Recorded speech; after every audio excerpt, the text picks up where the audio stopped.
The biggest ROI of your time, your money, your effort is going to be working on your mindset. Hello, and welcome to Small Business Pivots.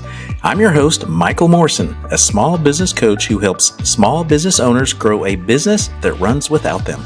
Go to michaeldmorrison.com to learn how we can help you.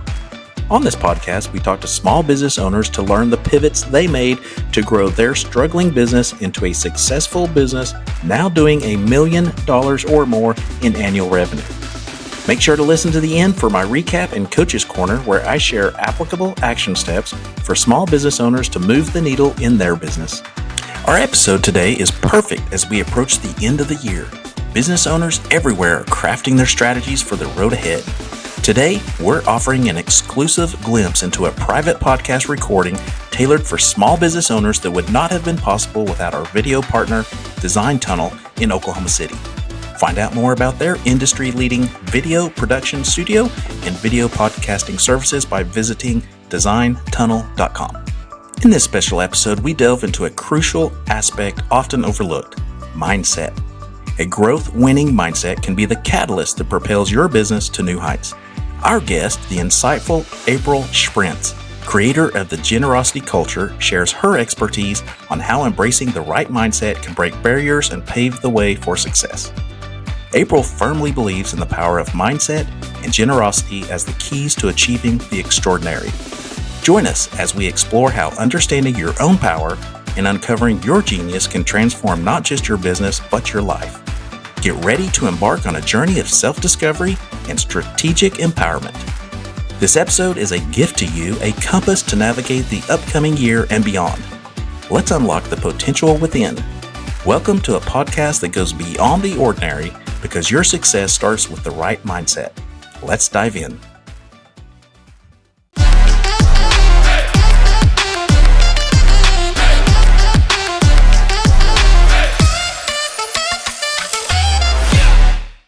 All right, so welcome business owners to another month with a professional speaker and influencer from around the world. Today we have April Shprintz from Florida. How are you today?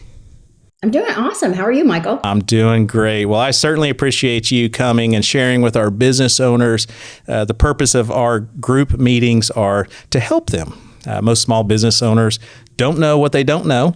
And our topic this month is mindset. And there's a popular buzzword that goes around, imposter syndrome. There's also business owners who, they're just at the brink. They're about to walk off the ledge. They're tired. They don't know if they're doing the right thing. So they get deflated, defeated, all those kinds of things.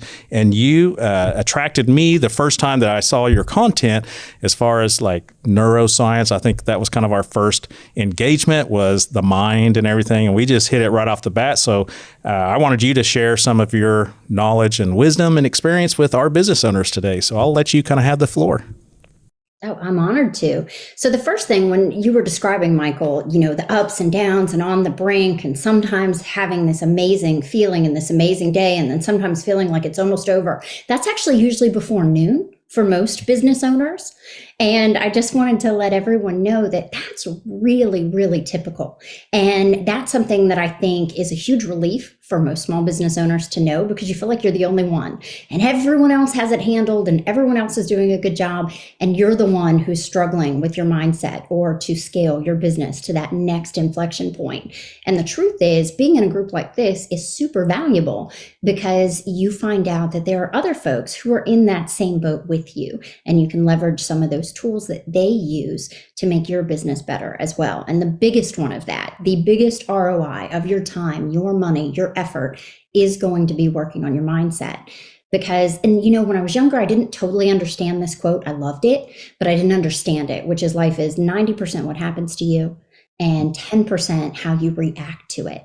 And working on your mindset and developing a mindset that works for you really ensures that no matter what happens in the economy, in your personal life, in your business, you are not only ready to handle it, you are set up to prosper from it.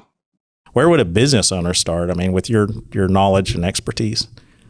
Now, when you say start, do you mean start around their mindset or? Yeah. Mindset, how to shift that, how to change that, or can it be shifted, or can it just be worked on? 100%. It can be shifted. It can be worked on. You can get better and better at it, like any skill that you want. And the great news is, even if you feel like you're someone who has a terrible mindset, the fact that you have a desire to have a better mindset means that you have the capacity to develop the skill. And the first place I like to start is just explaining what it means. Because people hear, oh, you should have a good mindset. Oh, you should have a growth mindset. Oh, you have a negative mindset or a scarcity mindset. And they don't always know exactly what folks mean by that. The terms seem interchangeable. And, Carol Dwyer is the one who really wrote it out for folks in this is a fixed mindset and this is a growth mindset. And a fixed mindset, the best way I can describe that to folks is it is marked by fear. I don't want to look dumb. I don't want to try new things because people might judge me if I'm not good at them. I feel like my intelligence, my skill, everything about my business and my life is where it is. I was born that way. Either I have the skill or I can't get it. A growth mindset is on the other side of the spectrum. It's I'm brave enough to suck at something new. And I'm okay if I'm not good at it because as I consistently practice it, I'm going to get better as time goes on. I am not afraid of the way that I look to other people because I'm so excited about learning new things and growing and becoming. And I know that no one starts out knowing how to do absolutely everything, but I know that I can get better and better. So I'll be afraid. Growth mindset doesn't mean you're not afraid. It just means that you feel the fear and do it anyway. And for me, I don't like to talk about either one of those two because, again, it seems kind of black and white. So I love the idea of a winning mindset, which is a mindset that works for you. So how are you day in and day out looking at the world, yourself, and the things that you're trying to engage in a way that makes it more possible for you to do and have all of the things that you want? And the way that you start with that, I think the number one way is one, realizing it is possible. You can learn it. You're never too old. You're never too young. And then two, understanding that it really starts with reframing the way that you see things. And if you're not familiar with that term, you probably do it for your friends or your children when they talk about a situation that seems so dire and it's so upsetting to them. And because it's happening to them in the moment, it really feels like that. We don't want to take away from how that feels. However, you, because you're on the outside looking in, or maybe you have more experience with what they're going through, you can say, well, what if you look at it this way? And so you just turn it just a little bit. And that's a reframe. And we can learn how to do that for ourselves, where we can start to see situations, even challenges or super negative situations, as happening for us, not to us. And a great way for folks to be able to do that is to think about not in the middle of the situation, but think about when you're journaling or doing some planning, you have some time to just really start to look back at your life. Think of a few of those things that have happened over the last 5, 10, 20 years that at the time were a disaster. They were terrible. There was nothing worse that could have happened. But as you go on a little further and you get more information, it turned into something that was a huge blessing, a huge windfall. It was really an advantage for you. You just didn't know right in the middle of it. And when you get to the other side of it, you go, wow, I would not have wanted that to happen any other way. So if you've seen that happen in other situations, and you know that the only difference was a little bit of time and a little bit of more information, can you start looking at things as they happen to you now as, I can't wait to find out how this is working out for me, and have that separation to allow you to be empowered and make your best decisions in the moment. So is that a daily kind of like a mantra mindset that you have to have, or is that a situational when you start thinking that way? So it's both. Because if you think about it, there are things that happen to us every single day, situation by situation, that get us riled up. And the way that I like to remind people of when they need to be using their mindset is to monitor their oven. So if you think of your temperament, your temper, or your frustration as an oven, right? Most of the time, we're kind of going around at like 180. We're good. We can keep something warm. we're at a good place when a stressful situation happens, especially if you're a type A person, which business owners tend to be. Get it done, make it happen, thrive under stress. When something that you perceive as any sort of threat happens, man, you put that oven on broil, 500 right now. And as you know from doing any kind of cooking, if you've ever reheated leftovers, you don't have to go to 500 to handle most things. You can usually handle it at a little lower of a temperature. So that first indicator for you is your mood, your oven, how you feel. When you start feeling in a negative manner about something, whether you're sad, angry, upset, frustrated, that's an indicator that you can reframe a situation so that you feel better about it. And this isn't just about being happy all the time or being positive or not being a pessimist. When you're calm, when you are looking at something as working for you instead of happening to you, you're more empowered because you're in a place to make a better decision.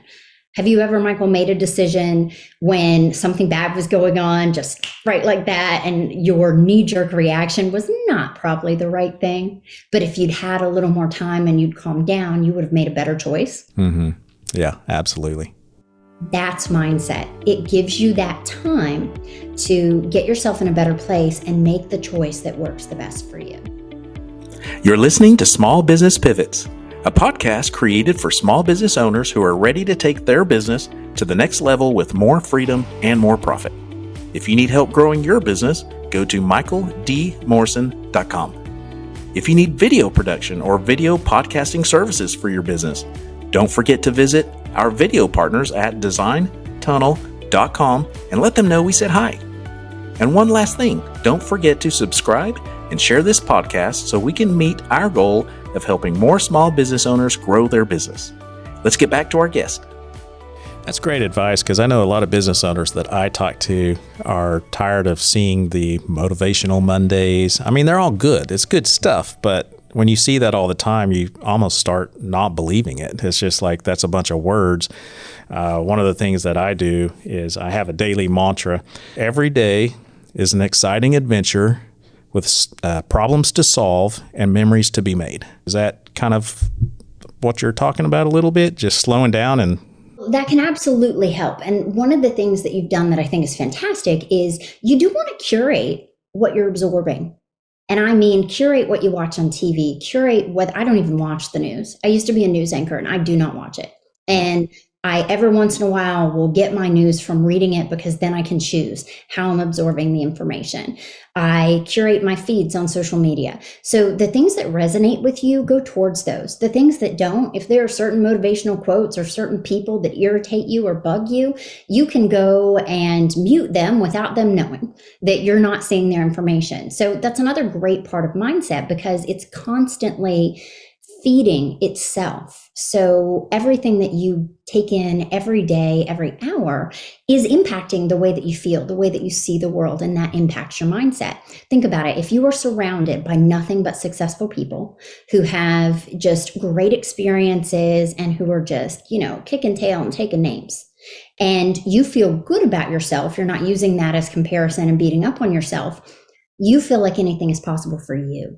Right? But if you are surrounded by people who are failing or information on the economy is terrible and businesses are going to, hell in a handbasket, all those things, then you start to think that's true for you too. So I love how you're curating what you're looking at and you're finding something that resonates with you and doing that every day. I think anyone having a mindset practice of some sort is super valuable.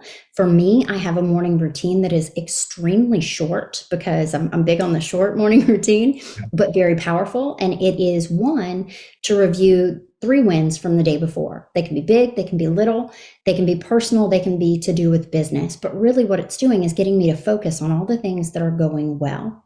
The second part is to take anywhere from 17 to 30 seconds. That's all it takes to get some momentum going for your day. And think about the things I appreciate about my life, whether that is my dog or that I'm going to meet with a client that I really love that day, or that it's a beautiful sunny day in Florida. Just start that momentum of what I appreciate and what I really like. It's a super short routine, probably takes 2 minutes.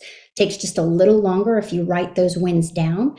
But what's fantastic about it is, and this is where we're getting into the neuroscience, you are going to get more of what you focus on, because there is a part of your brain that literally sifts through all of the millions of images and sounds and things like that that your subconscious takes in every moment of every day and decides what's going to filter up to that 20%. Let's say that your subconscious mind is 80% of your mind and 20% of that is your conscious mind. Now, different doctors say different things. Some say 12% and 88%. I like 80-20. But let's say that you're filtering that up for the things that you're going to notice. Well, you're going to notice the things that you've focused on consciously, because that's what you have told your subconscious mind is important. And if you're not familiar with this, it's based on the Bader-Meinhof principle. You've experienced it. If you or someone you know has ever purchased a certain vehicle in a certain color, and then the moment you did, it's like everyone else went and bought one too, because you see it on the road so many times when you seem like you'd never seen it before. That's your subconscious mind filtering something up to your conscious mind that you have focused on. So think about how powerful that is when you direct your thoughts and direct your attention to things, because you're literally deciding what your experience is going to be like based on what you're training yourself to notice. Well, I know for me, starting off the morning with my mantra and focus time has been beneficial. Is that kind of what you're leading to? Like starting off the morning, that sets the tone for the day, and then other things really can't interrupt that mindset? I mean, they can, but not negatively. Absolutely. Well, so they'll do it less and less. There are no absolutes in life. I have days where my mindset is just crap. It happens. It happens to everyone. The great thing is I also know the tools to get it back on track. So while that is a great practice to start your morning with, because again, then you've got this great momentum that you go into the day with, it's also a great short little practice to close your door and do when you feel like your day's gone left and it's only 11 a.m. You're like, man, I got a lot of day left. I got to figure this out so that this day can go better than it has so far. And on those few days where, man, you can't. Like, no matter what it is, you are just doing the wrong things and experiencing the wrong things.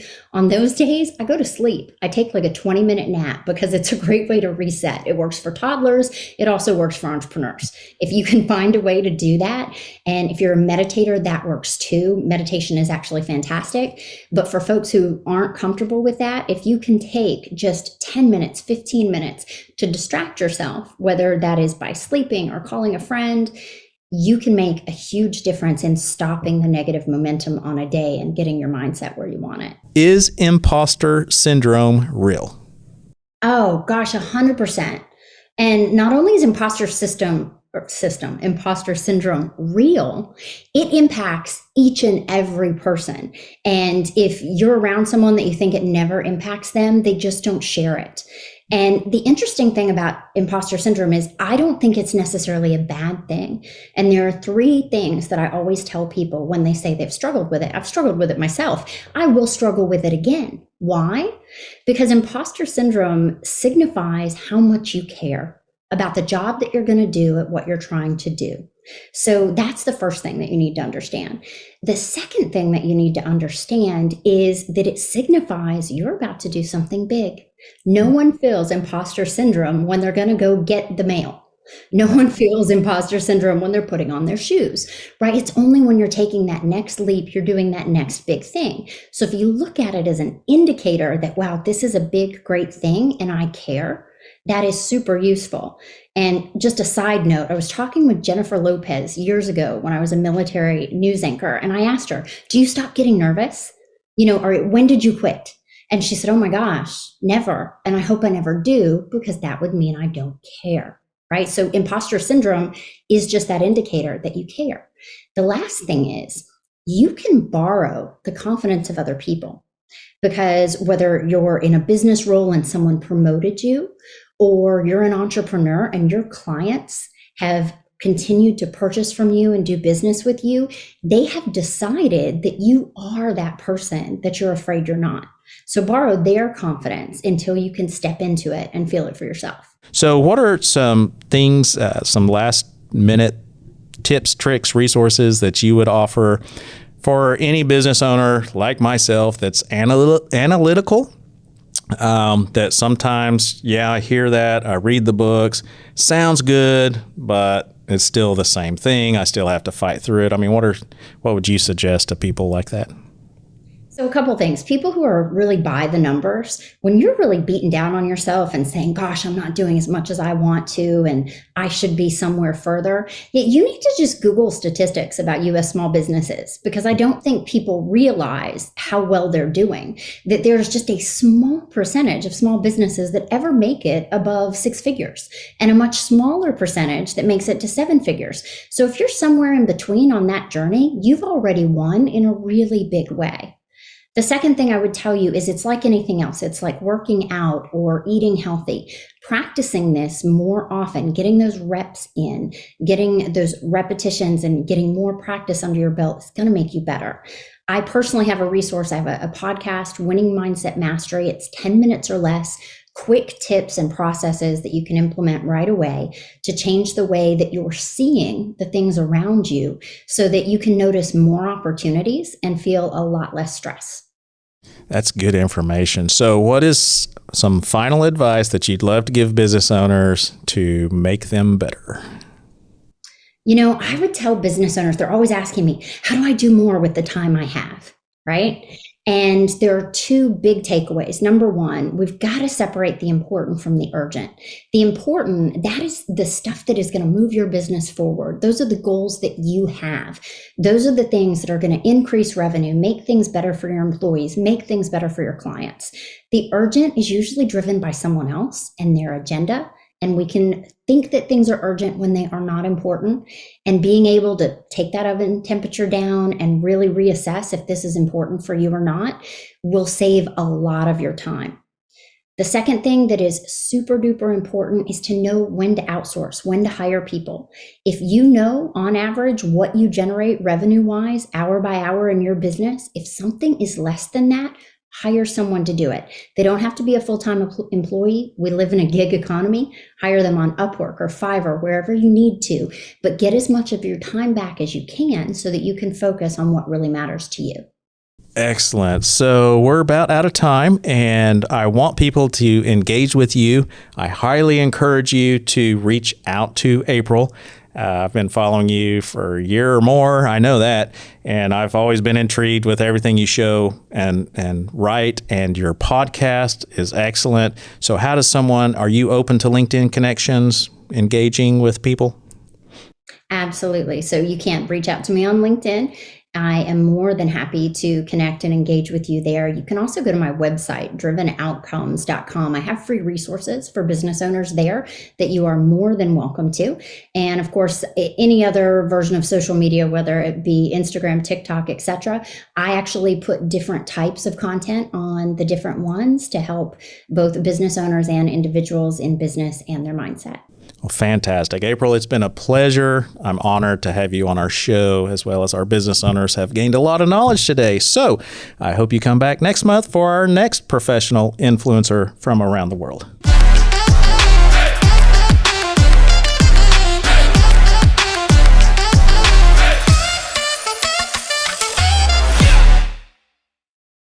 Welcome to the Recap and Coach's Corner, where we break down big ideas into easy, doable steps to help your business run smoothly, even without you. In our podcast, we talked about how having the right mindset is like having a secret superpower for your business. April shared with us how a growth mindset can be a game changer for your business. It's not just about thinking positive, it's about believing in your potential to learn and adapt. Heading into the Coach's Corner, I want to give you a solid takeaway: the yet mentality. When faced with a challenge, switch "I can't do this" to "I can't do this yet." It's like adding a magic word that opens up a world of possibilities. This small shift in thinking sparks a positive domino effect, setting the stage for growth and success. As you gear up for the upcoming year, remember the power of yet. It's your tool for tackling challenges head-on and evolving with your business.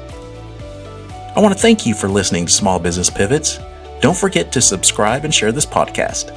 If you need help growing your business, go to michaeldmorrison.com. And if you have a guest or a topic suggestion for a podcast, or just want to talk anything small business related, email me at michael@michaeldmorrison.com. We'll see you next time on Small Business Pivots.